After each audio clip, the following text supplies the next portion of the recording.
Have you ever worried about how to ask for a date or how to act when you're on a date? Well, Date Etiquette will help answer your questions, help you through those awkward moments, help you have more fun. Hi, Daddy. I wanted to catch you before you left school. What for? Well, would you like to go to the class play a week from Saturday night? I know it's a little late to That's ask the you, way.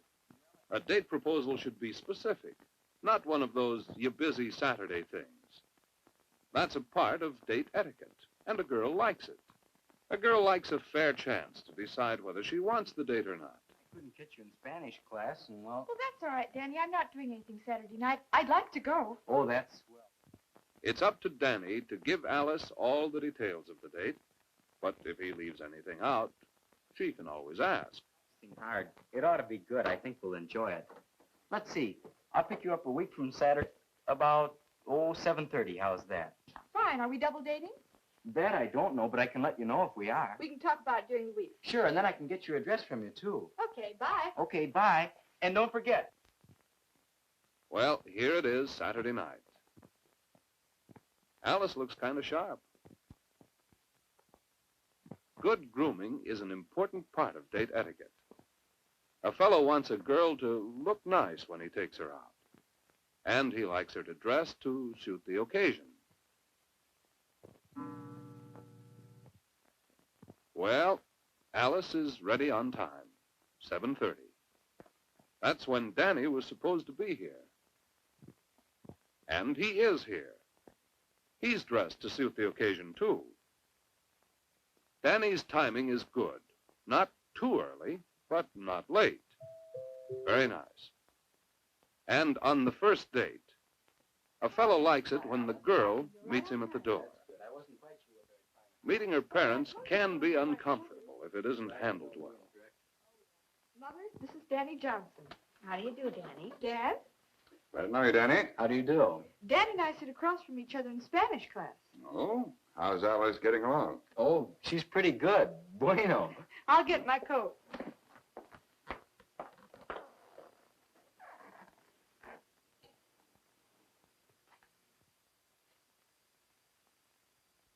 Alice tried to get a conversation going, but it didn't quite come off.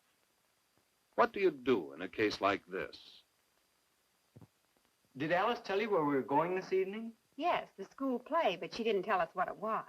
Oh, it's a new comedy called January Thaw. It's supposed to be very good. Oh, I remember reading about that. It played on Broadway last year, didn't it? Yes, it did. Just about... Well, Danny's doing all right, it seems. He's comfortable, and he's made Alice's parents feel comfortable. He's making a good impression on them, too. Of course, the conversation isn't anything special, but for a starter, talking about the date is good enough. Parents are always interested in that. Say, I like that coat. That's really good looking. Well, thank you. We'll be home before 12, won't we, Danny? Oh, sure. By 12? Well, the play starts at 8:15. It should be over by 10:30. Sure, we'll be home before 12, probably 11:30. Good. Let's make it 12 at the latest, just to be safe. All right. All right. Good night. Have It's a good idea for the girl to set a coming-in time with her parents. And when the boy backs her up, her parents know that the two are looking out for themselves. As they walk, notice that Danny will change his position. Of course, walking on the curbside isn't really necessary, but it's polite.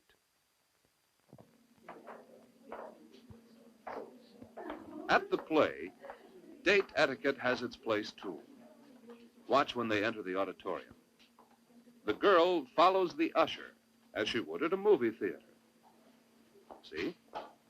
And if there hadn't been an usher, then Danny would have led the way. Well, the play's starting. Let's come back at intermission time. Now, here's something for you girls to notice. Watch Alice. See how she turns aside a little? When money is involved on a date, A girl shouldn't watch to see how much is being spent. Fellows like that kind of politeness. Oh, Ginny, this is Danny Johnson. This is Ginny Carter. How do you do, Ginny? Ginny, I'd like you to meet Alice Wright. Ginny Carter and... You know, I've been sitting behind you for a whole semester in civics, and I can't remember your name. When you don't quite know what to do, just be natural. That's the most important part of date etiquette.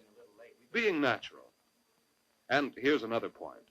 When you're out, it's good to mix with the others, but remember that your date is your first consideration.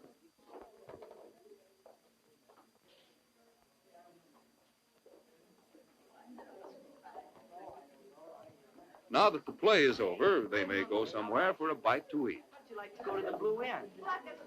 They don't have to, but if they both feel like it.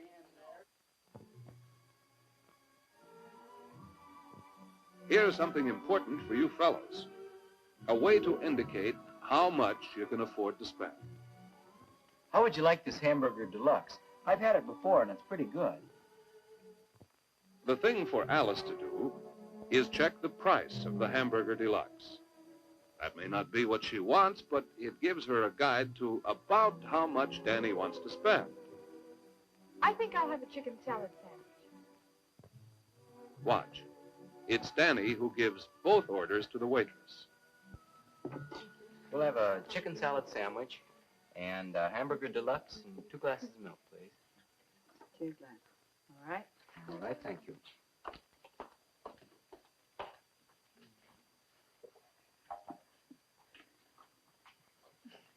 Well, here's another one of those awkward moments. What to do? Try a little date etiquette. I'm really having a very nice time, Danny. Oh, I am, too. I sort of thought we'd get along pretty well together. Well, you know, we get along pretty well at school, and, well, we like the same things, and I think we have a lot in common. You know, I've been noticing that charm bracelet ever since I called for you this evening. I don't think I've ever seen one quite like it. Do you like it? It is rather unusual. Yes, it is. I really like it. I made it myself. You did? Yes. Where'd you ever learn to do that? I make a lot of my own jewelry. No. A man in New York we know taught me. Asking a girl to talk about herself is a pretty sure way of keeping a conversation going. Before long, Alice will have Danny talking about himself, and conversation will follow along naturally. But let's leave them alone for the meal. They'll use good table manners.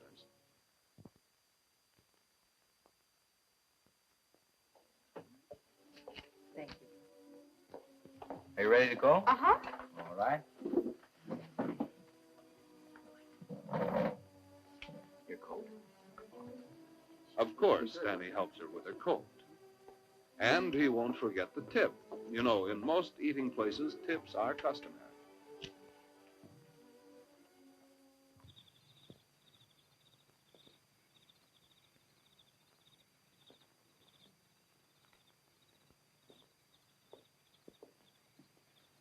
Well, I think we planned our schedule just about right. It's not 12 yet. I don't think my folks are still up. He hasn't yet asked her for another date. A little hint might help. Parents are. I really had a wonderful time, Danny. Thanks for asking me. Danny's pretty sure now that Alice would accept another date if he asked. It was all just wonderful. Well, I do think we have fun together. Uh-huh, we do. Maybe we can plan something for later on. I'd like that. Well, we can talk about it at school. Uh-huh. Well? No, there won't be a goodnight kiss. Not on the first date. Neither one really expects it. And so, the date's over. And we've seen some practical examples of date etiquette. The kind of behavior that girls like to see in boys, and boys like to see in girls. The kind of behavior that makes dates a lot more enjoyable.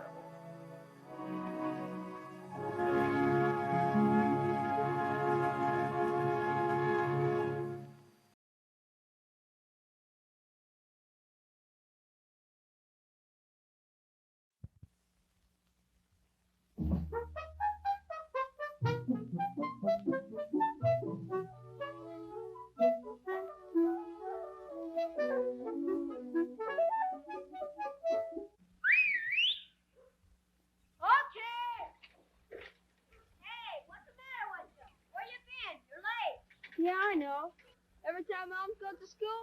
Breakfast is late. What's she doing in school? Talk to the teacher. Uh-oh. What'd you do?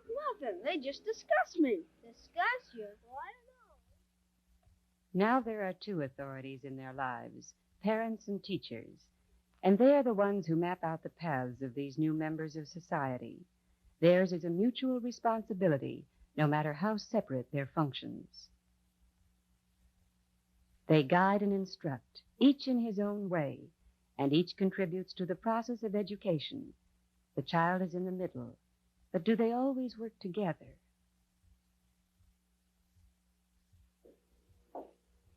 So I finally got her to come to school this afternoon. Well, you'll just have to tell her what you told me. Tell her about his behavior in class and then see if she has any suggestions. It isn't as easy as all that, though. I went to the home once, and when I told her about Richard, she felt personally criticized and sidetracked the whole issue. She wouldn't discuss his home life. You see, she feels that what goes on in the classroom is strictly the teacher's responsibility, and the home has nothing to do with it. Now, I wonder if I could... For better or for worse, they take their home along to school, just as they take school back home with them. That's why, in this business of education, parents and teachers must be partners.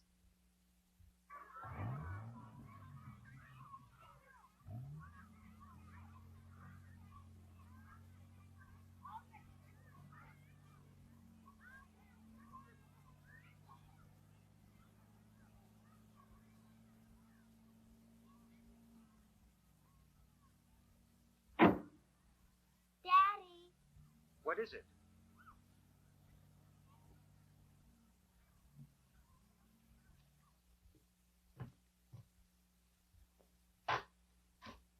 Are you all through, Martha? These people are me and my brother. We are waiting for my mother to come home. My grandmother is inside, but you can't see her. I don't think I'll finish it. What a nice picture that is. Now, why don't you finish it, and we'll write under it all the things you've told me.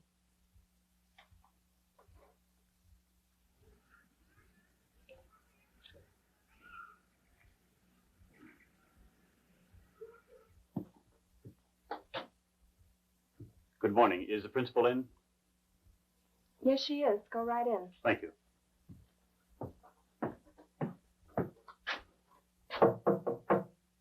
Come in. Excuse me, Mrs. Kindred. I'm Mr. Benton. Good morning, Mr. Benton. Won't you sit down? Thank you.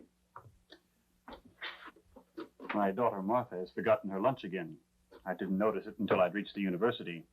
Such an irresponsible child to give us this much trouble. This is the third time she's done it.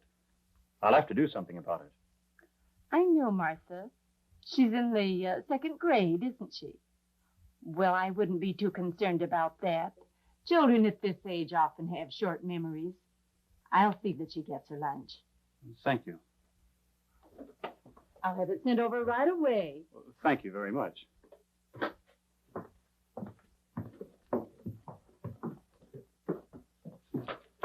Oh, Mr. Benton, would you like the bill for Martha's cafeteria lunches last week? Cafeteria lunches? Why, she's taken her lunch every day for a month. What does she do with it? Does she have to eat too? Perhaps that's it. Children of this age have amazing appetites, you know. I'll see that she gets her lunch. Well, thank you.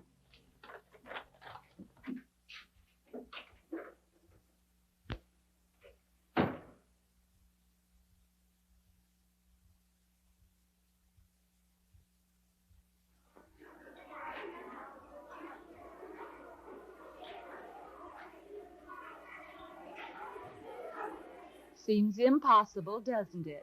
She's such a small child. You know, I don't think she could eat 2 lunches.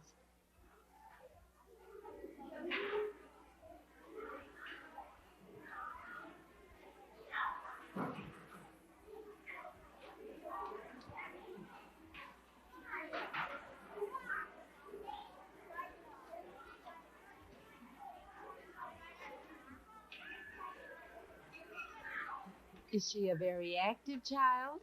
No, she isn't. And she's kept quite a bit to herself recently. The other children like her, though. I think I'll watch her play for a while. Yes, why don't you?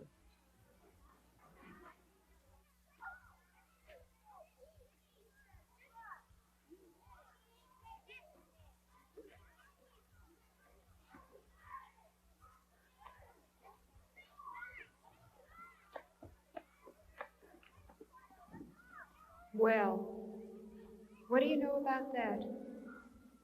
I've never had that happen before. What does it mean?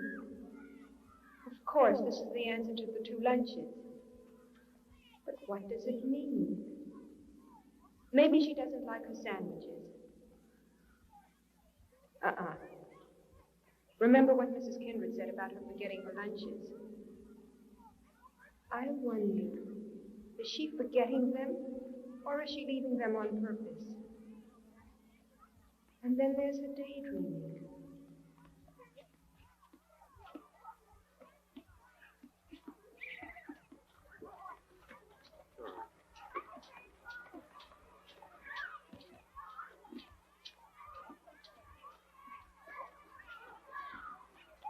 No, she doesn't want to mix with them. That's obvious. What did we discuss in that last conference with the Bentons?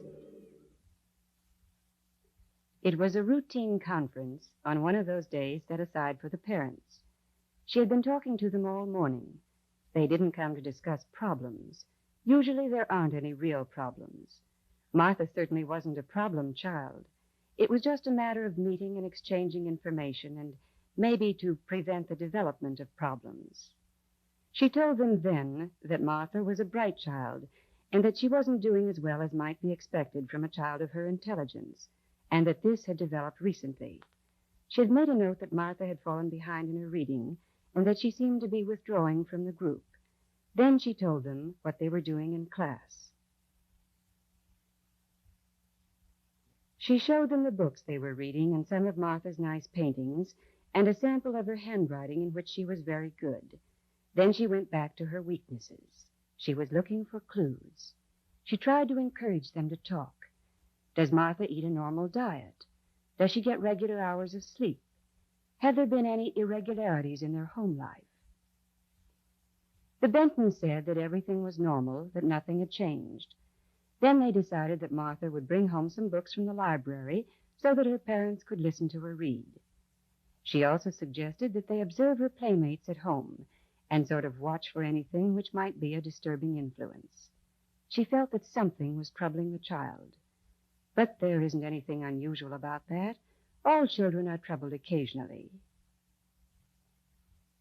It was just a regular conference. She felt that it was a good one. She was able to tell them something about their child which they didn't know and couldn't know. She felt that together, maybe, they could help her get over her difficulty, whatever it was.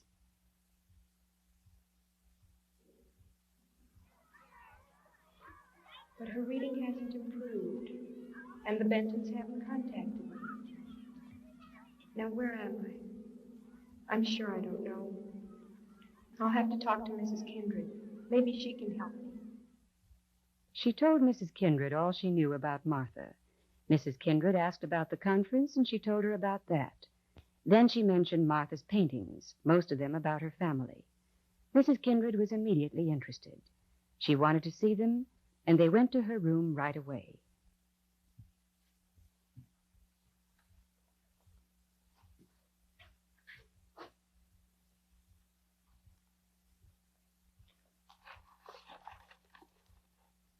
This is her most recent picture. In fact, she just finished it this morning. No door.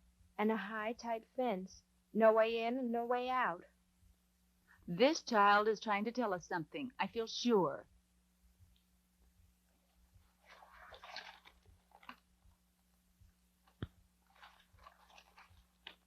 This is another family picture. This one puzzled me. You know, Mrs. Benton is really a blonde like her son. What is she trying to tell us? This is our family. My grandmother is not here because she is really not our family. I don't think we'll find the answer here at school. Did you notice the grandmother, though? She was in every picture, yet we never saw her. That's right. I shall have to speak to the Bentons. Yes, I think you should. And find out about the grandmother. I certainly will.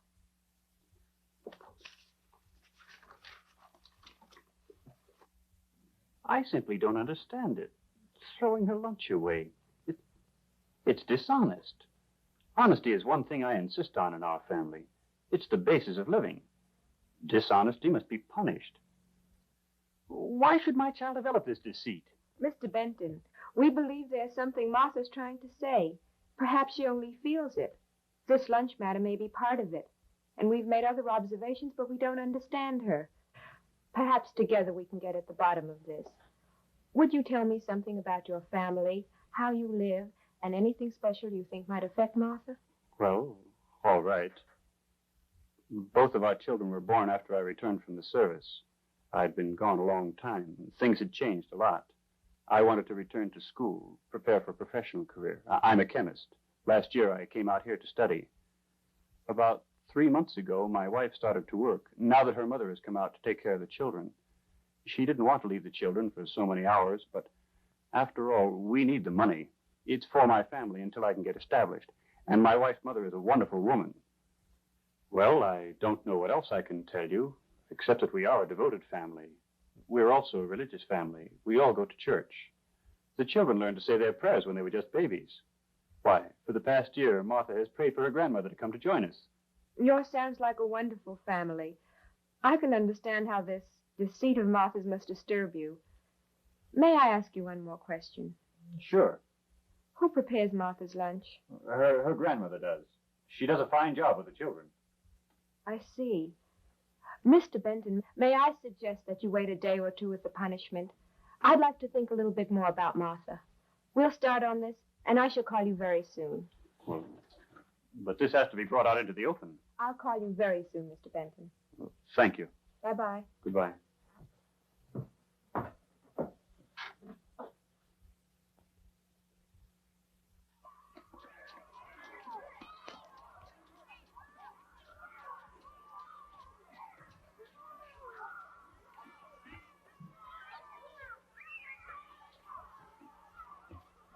Hello, Martha.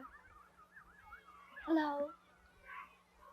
Martha, you know you've never told me about your little brother. Do you like to play with him? Yes, I like him. Do you like to play with the other children here at school? Yes, Then why aren't you playing with them? 'cause I don't want to. Your daddy says that you go to church and that you say your prayers every night. Is that so? I'll never, never say a prayer again.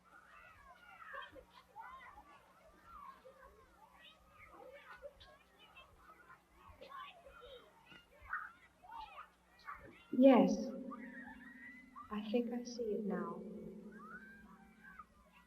No door from which to escape. A high fence holding them all inside, waiting for her mother to come home. She wants her mother so much that in her mind they are one and the same, down to the dress and the color of hair. But someone stands between her and her mother. Someone whose arrival she had prayed for. The grandmother. I'll never, never say a prayer again. You see, all this adds up to what we believe Martha's trying to tell us, that she's afraid of losing her mother. We never did like the idea of my being away so much, but everything seemed to be the same as before. She never said anything. She didn't say it in so many words, that's true, but she did say it in her own way, through her behavior, and through her paintings, and through her lunchbox. Well, what do you suggest we do now? The first thing I believe is this. If it's at all possible, Mrs. Benton, you should try and devote more time to the child. Well, I could stay home on Saturdays, I guess. We should be able to manage that, don't you think? Yes, I think so. Perhaps you could find work on Saturdays or evenings to make up for it. Yes, I suppose that could be arranged. If only we'd known about it. In this case, what had looked like deceit to the parents was really but the child saying what she did not know how to say otherwise. Punishment was averted, and luckily so.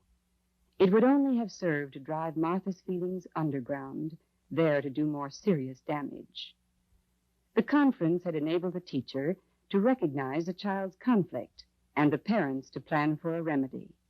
It had served its one and only purpose, to help the child to learn and grow. 2 months later, Miss Carr noticed an improvement in Martha's reading, and she was no longer standing aside from the group. With the help of the parents, she had succeeded in an important phase of her work, to try to clear the roadblocks and to open a path of learning to the mind of the child. Often the roadblocks are invisible, but there are signs that something is in the way. It may be shyness or aggressiveness, lack of response or over-anxiety to please, many attitudes, big and little. They are the attitudes of home and the attitudes of school. Separately, they may mean little, but together they may give an important insight into the child's abilities and his needs. When parents and teachers meet, they discuss these attitudes. They are rarely serious problems. Most children present no serious problems to the teacher. Those who do are referred to special advisors. But to become a member of the community and at the same time to acquire the mental and physical skills of our society presents a job of adjustment to all children. This job can be made easier if the school world and the home world become but one world for the child. And this can only be done if those who guide at home and those who guide in school are agreed in their purposes. This unity is established in the Parent-Teacher Conference.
Children come and go in this hospital every day. The following scenes show some of the most common accidents that happen to kids. Because they did first and thought last, they ended up in an ambulance like the one here. And here are some facts not very many people know. More children are crippled or killed by accidents in their home or neighborhood than all the diseases like polio, TB, and heart trouble put together. Tell that to your mom and dad tonight. They'll really be surprised. For instance, we know that every boy and girl should know how to swim. Uh-oh, that girl wants to have some fun. Looks like she's telling her friend to jump on Johnny when he comes up from his dive. Yep, that's what she told him to do, all right. That's a good trick. It worked out just like she planned. Wait a minute, something's wrong with Johnny. Of course, tricks don't always turn out as we think they will. Like this one, for instance. Lucky for Johnny that Pete knew enough to drag him out of the pool and give him artificial respiration at once. Had they waited until they got to the hospital to do it, like this poor boy, it would have been too late. The trick almost had an unhappy ending. Another bad thing to fool around with is fire, as you all know. A campfire can be a lot of fun, but it can also be very dangerous.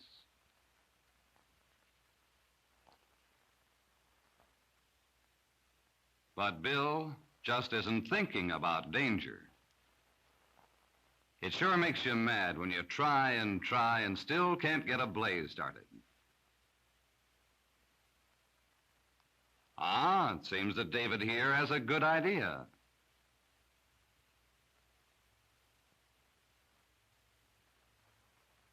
Probably some more matches. Although if he hasn't started it by now, if that's gas in that can, he's going to be awfully sorry. Maybe one of his pals will stop him from throwing that gas on the fire. No, no one said a word. They're too busy concentrating on the fire to think about what might happen. And did happen. So, another bad accident. It doesn't always take gasoline to make fire dangerous. With know-how, you can burn fires. With carelessness, fires will burn you.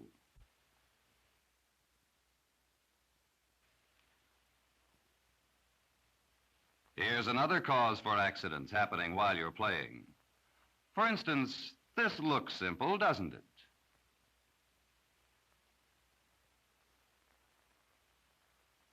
And it was, until one of the boys decided to jump. Whoops, there he goes. He still seems to be in one piece. He said it was easy, nothing to it. Tells his friend to jump. But this boy isn't so sure. Come on, Mike, don't be afraid. Jump. It's not high. So Mike, not wanting to appear afraid, takes a deep breath and jumps. Unfortunately, he landed the wrong way. His friend is very sorry, but being sorry won't mend a broken leg.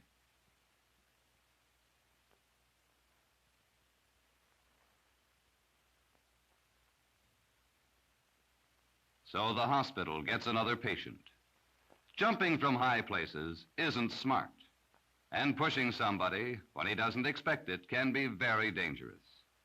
Walking on picket fences, climbing around old buildings may be fun, but it can also put boys and girls in the hospital, and that isn't so much fun.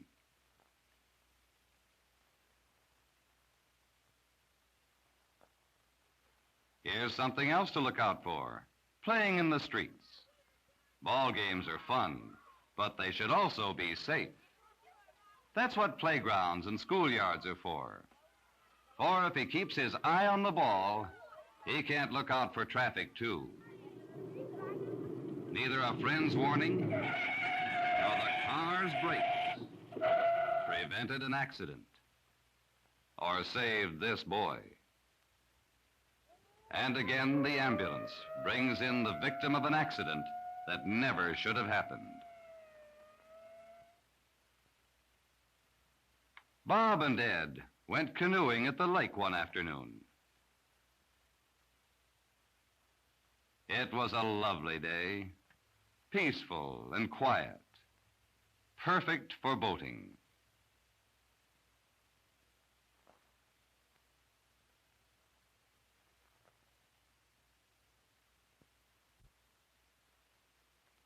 Too quiet for Ed, I guess, because all of a sudden, he shouted to Bob to look at something on the shore.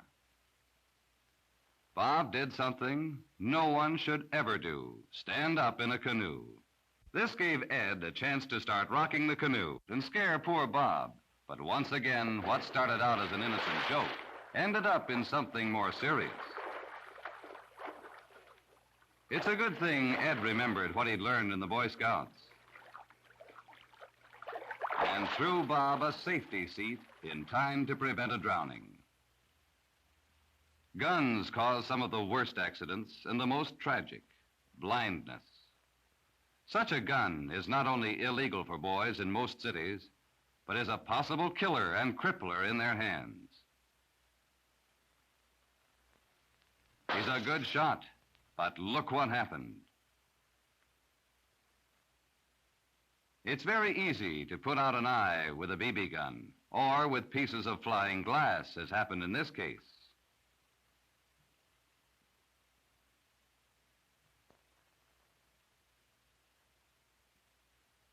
Is it worth this, boys and girls? Supposing this were you. Just getting a half look at the world because someone didn't know how to use a gun safely. Now take the case of this young lady, cutting out paper dolls in the safety of her own home. Doesn't seem possible an accident could happen here, does it? When she heard her father at the door, she got excited. She'd just have time to hide behind the door and surprise him, like she did every night. She jumped to her feet. This time it was different. She tripped and fell on the scissors. And the doctor has another patch-up job to do. It's always dangerous to run with scissors or any other sharp-pointed object in the hand. It's also dangerous to climb on anything while holding scissors. If you fell, you could cut yourself or poke out an eye.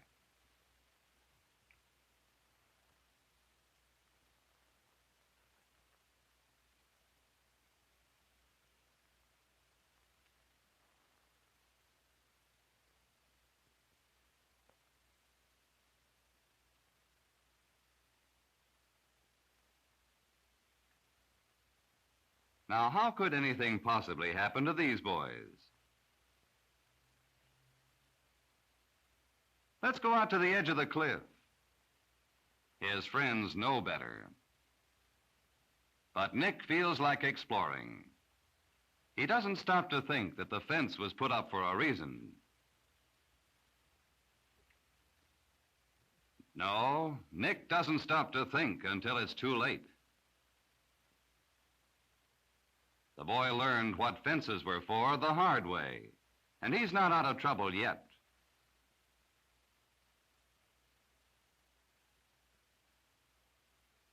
But lucky for Nick, he's not alone. One of his friends goes for help.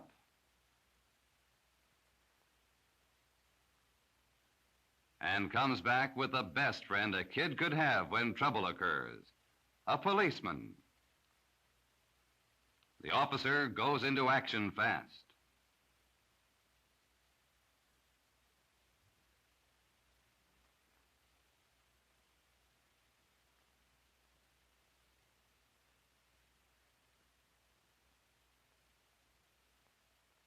And the job of rescue begins. That's another thing to remember, boys and girls. Whenever you get into real trouble, go to your nearest police officer or sheriff. You'll find him a real friend in need.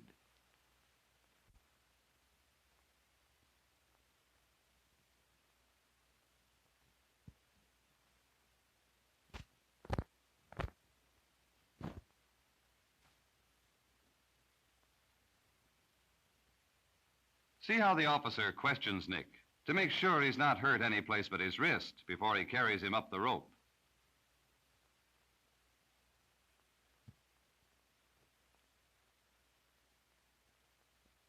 He's learned his lesson and was lucky not to have been hurt more than he was.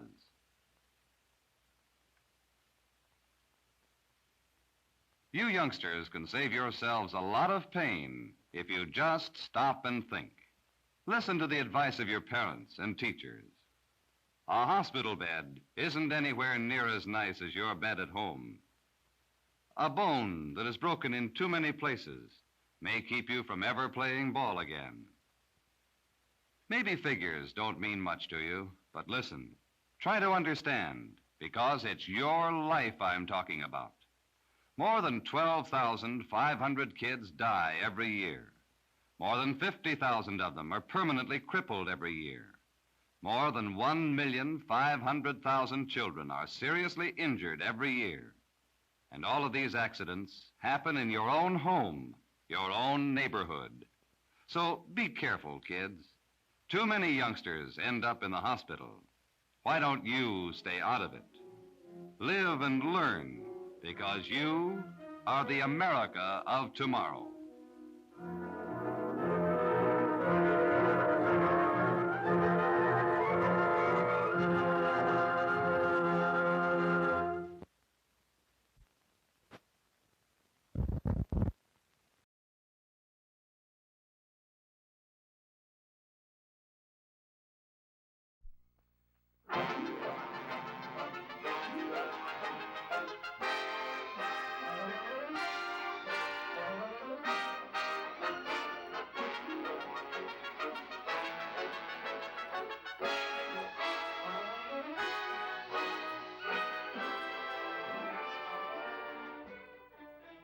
It looks like an ordinary day in the USA, but in the city of Flint, Michigan, all is excitement.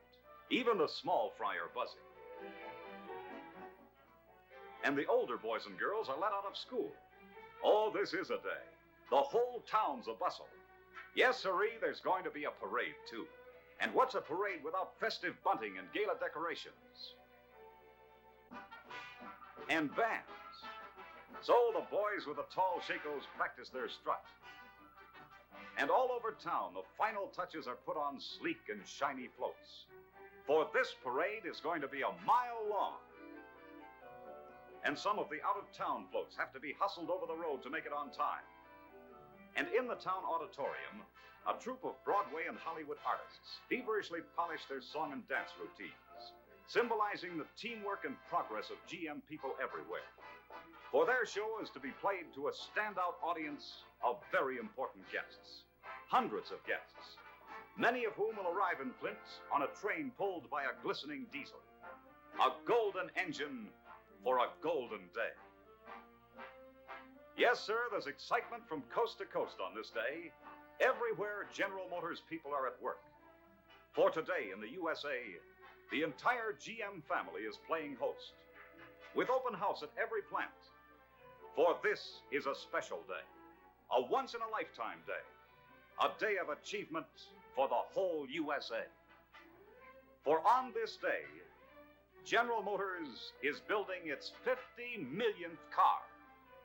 No one has ever come close to that before. So no wonder celebration is in the very air. The bunting and decorations are up. The floats are almost ready. The red carpets are out.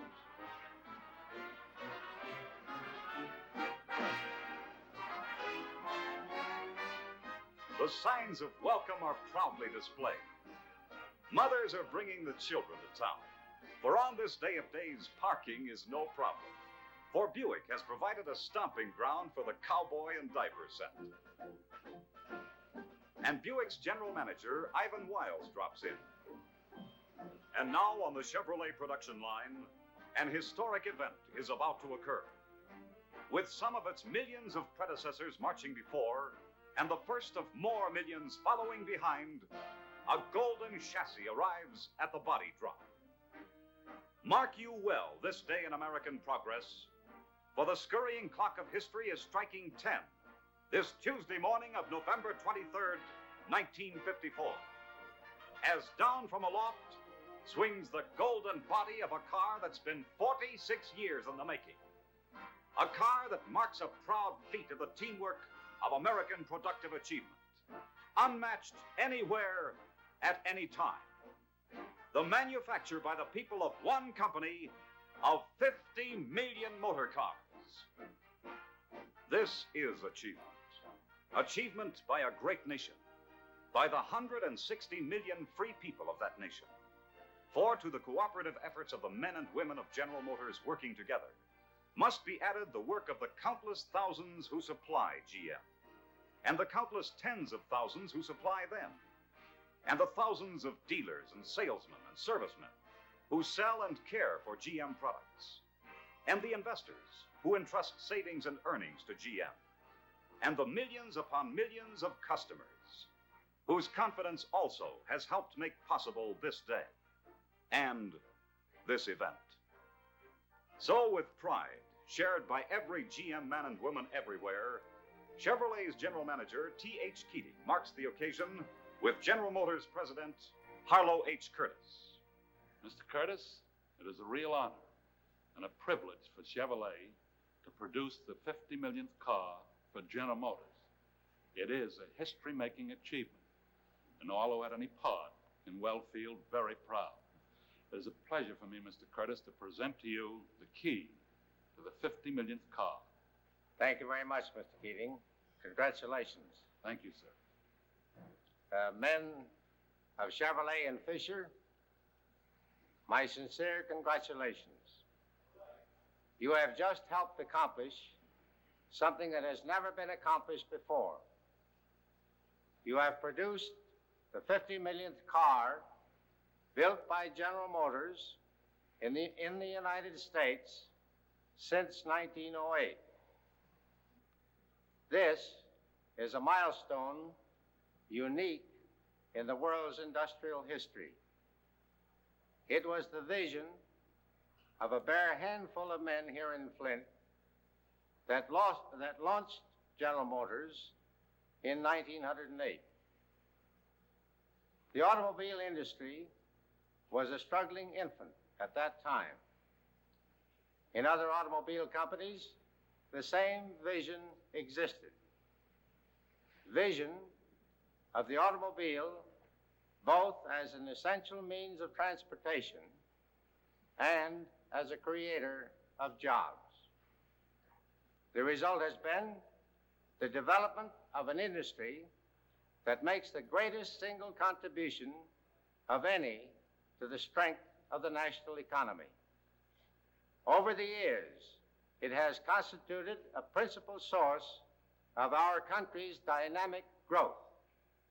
The 50 millionth General Motors car produced in this country stands as a symbol of vision of accomplishment to date. It also is a symbol of progress for the future. 50 million cars. So hoist those flags on high, blow those whistles, and start that parade.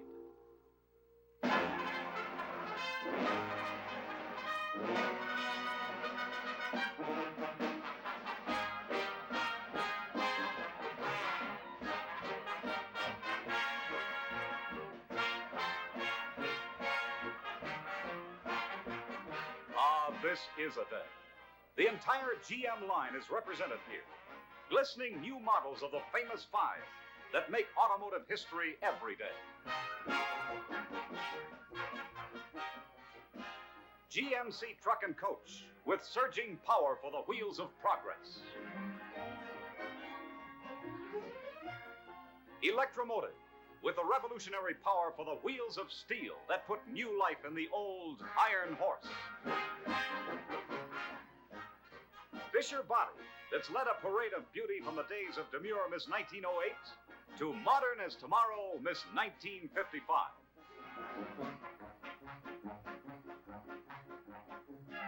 UAW-CIO, representing more than 300,000 members of the mighty GM team. AC Sparkplug, as if you couldn't tell, and Sparky, and Sludgy, who all work together, too, to make this nation strong. And here's General Motors Institute that helps train men and women to carry on the tradition of achievement. And Turnstile that puts GM's hardware out in front.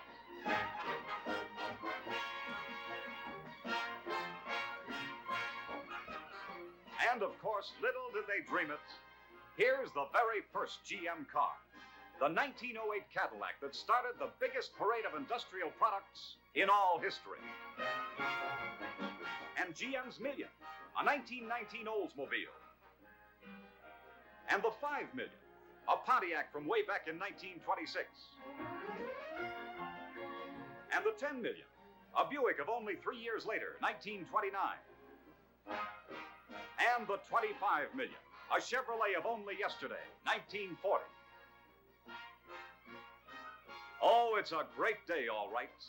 A salute to Mr. and Mrs. America, to all of us Americans, who as one people have pioneered and protected the way of life that is the USA, whose courage, confidence, and cooperative accomplishments are proudly symbolized here today by this unparalleled achievement that marks a milestone of progress, pointing the way towards still greater things for all of us, everywhere, to share.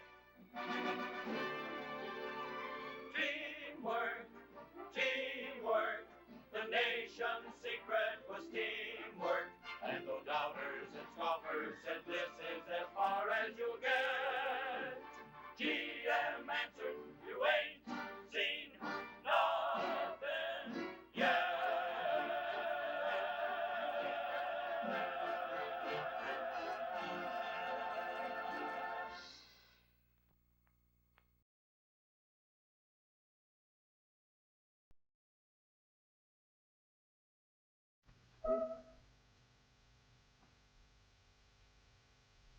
This is part of a movie made in 1933. It showed how the beginnings of the California Packing Corporation were rooted deep in the history of California itself. It's an appropriate beginning to this review of 50 years of CalPac history.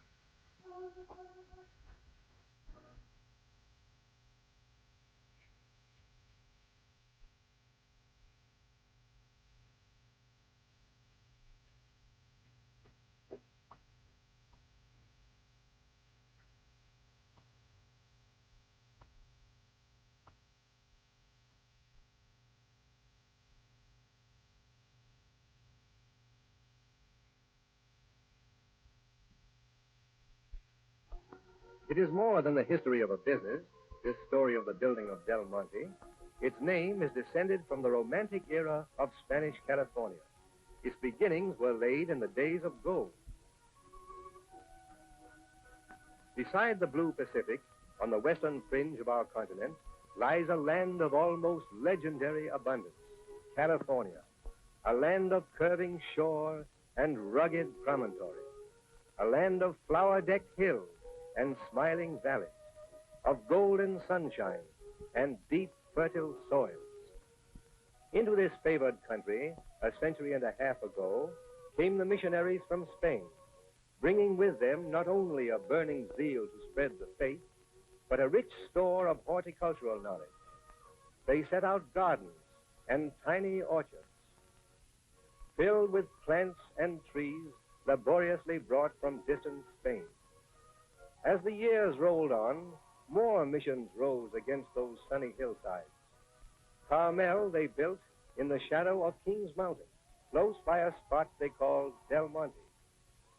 It is this Del Monte that has furnished a name typifying the romance of a past that is ever present in the business of today.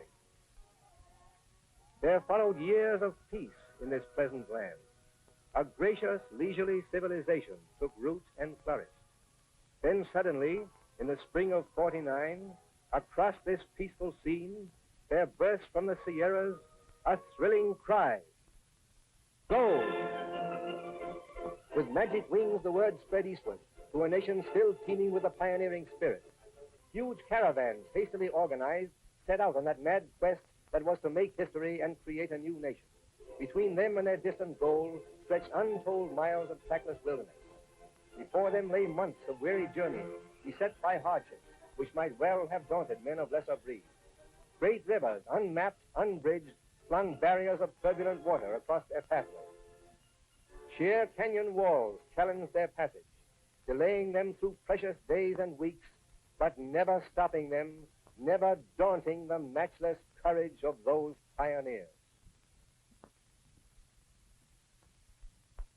Finally, the golden land of promise, the El Dorado of their dreams. Towns sprang into being overnight, filled with turbulent throngs of gold seekers. Gold was king.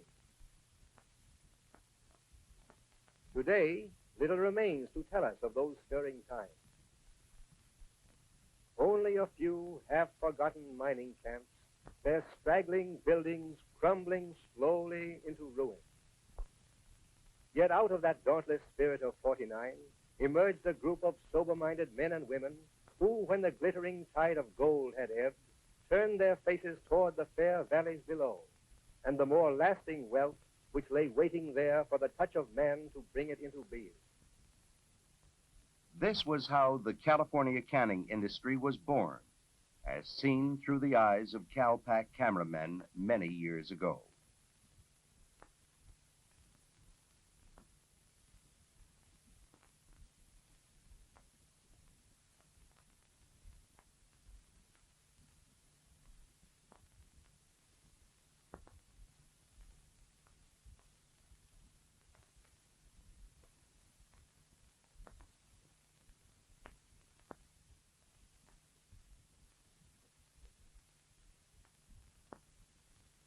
We filmed out of the spirit of '49 to set a mood, to convey a feeling, to recall an ideal. Now, as we turn the corner of 50, this mood, feeling, ideal is still with us. In the time of a golden anniversary, this spirit remains a lively one.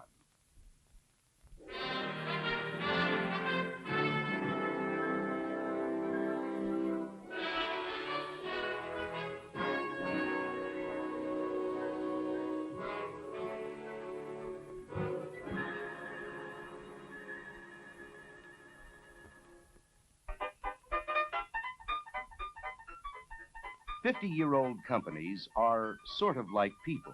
They tend to reminisce. So let's go back before the days of the talkies, back to an old flicker that came on the scene about the same year as Cal Pack. In the style of its day, the old film tells its story as a melodrama.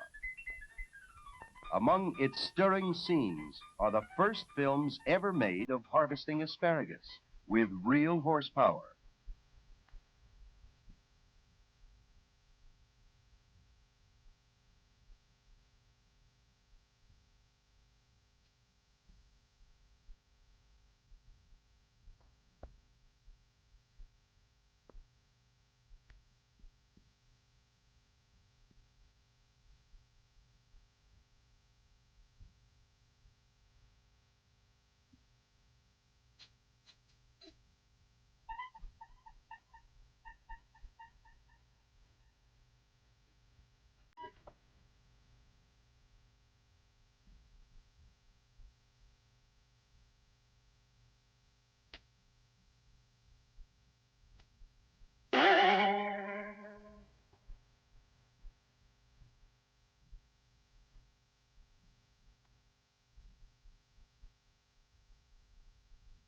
A California peach cannery more than 50 years ago.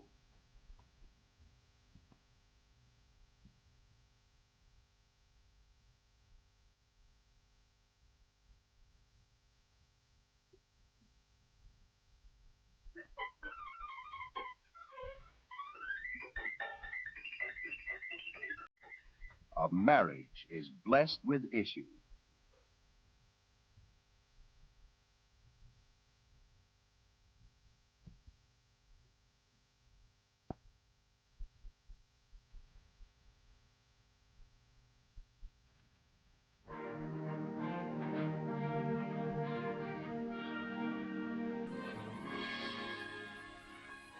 Here are some of the rarest scenes on film, and they're part of the Calpac story, too. For these rugged old sailing ships were the famous fleet of the Alaska Packers Association, pioneer canners of Del Monte salmon.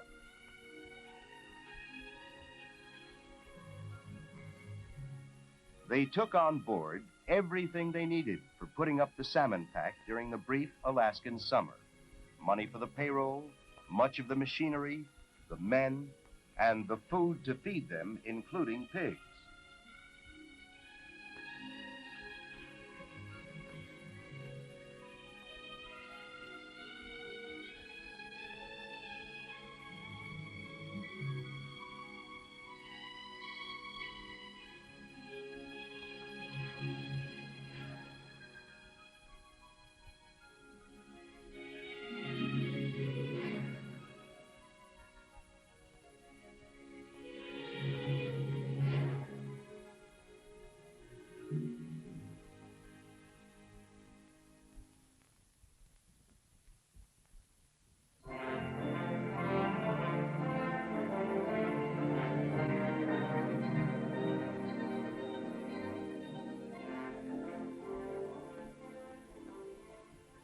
Casting off from San Francisco, out they went through the Golden Gate, north to Alaska.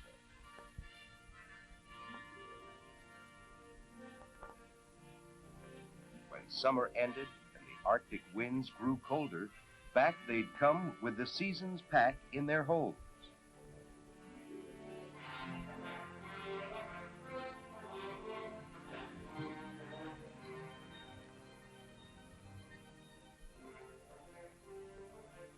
They were part of an era that was centuries old.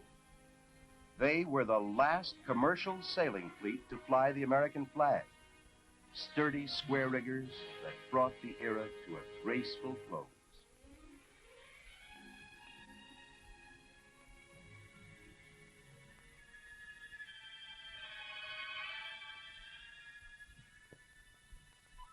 On the shores of the Bering Sea itself, the bleak canneries waited. Not until the sailing ships arrived could a wheel be turned. This was the Alaska of many years ago. But CalPac cameramen were on the scene, filming the men who fished for Del Monte salmon from Alaska, many decades ago, even as today. The fishing boats were towed out toward the fishing grounds.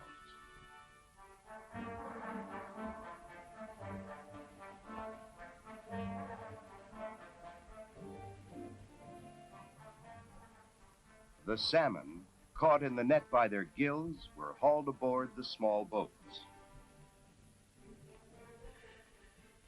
Gunnels almost awash under the weight of their catch, the tiny gill netters headed for the lighter, which took their salmon to the cannery.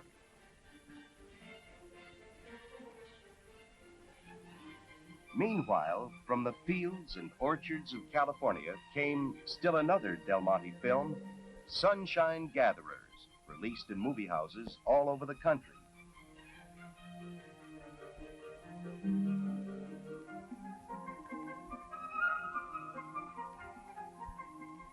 It showed in almost living color that Del Monte fruits did indeed vie with one another in gathering sunshine.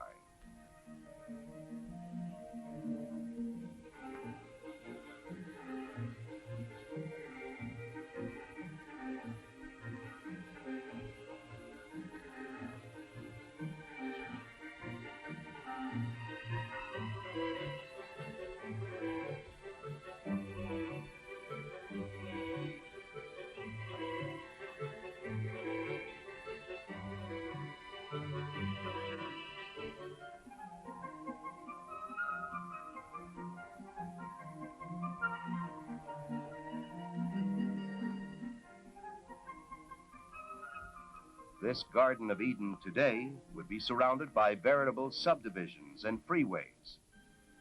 But this was when both California and CalPac were very young. And fruit was spread under the sun in acres of drying yards.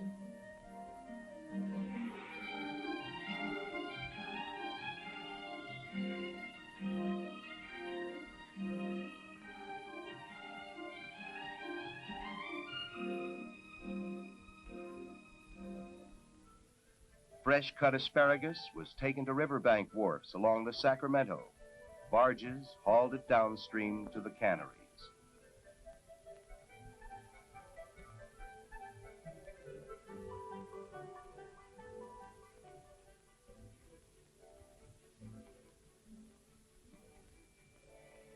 Those were the days when Del Monte fishermen sailed by the dark of the moon out to find the teeming schools of sardines.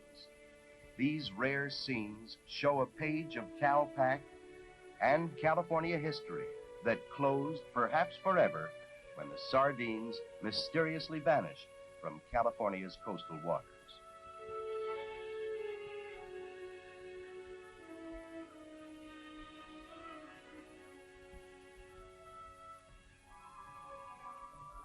And farther off the coast of California, sometimes as far south as the waters of Mexico and Central America, CalPac fishermen were even then tracking down the tuna. The chummer teased the tuna with sardines as bait. Using a feathered lure with a barbless hook, the fishermen needed muscle.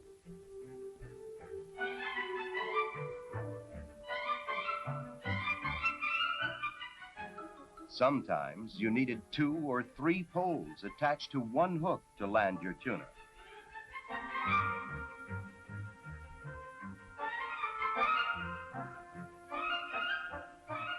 The size of a tuna was measured by the number of poles it took to haul him aboard.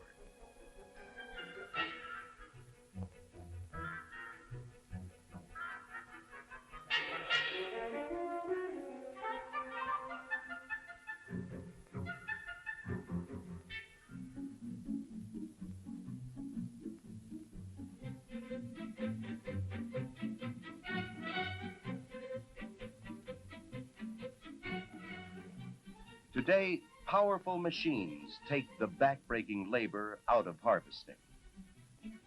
Mechanical harvesters move over a cow-packed cornfield. Other special machines bring in the pea harvest.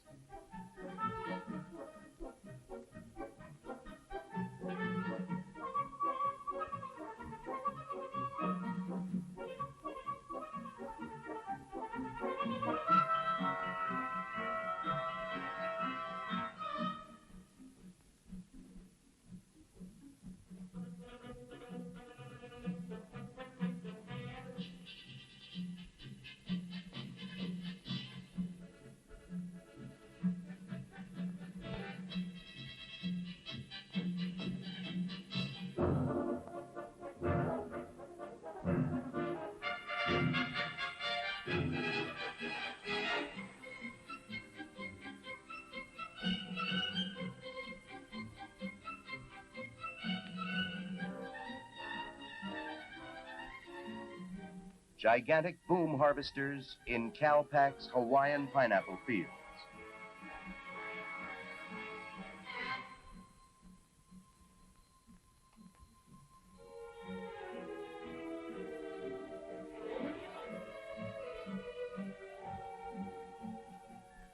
So, from fields and orchards all over America come more and more Del Monte products, and all for processing in the most modern of canneries.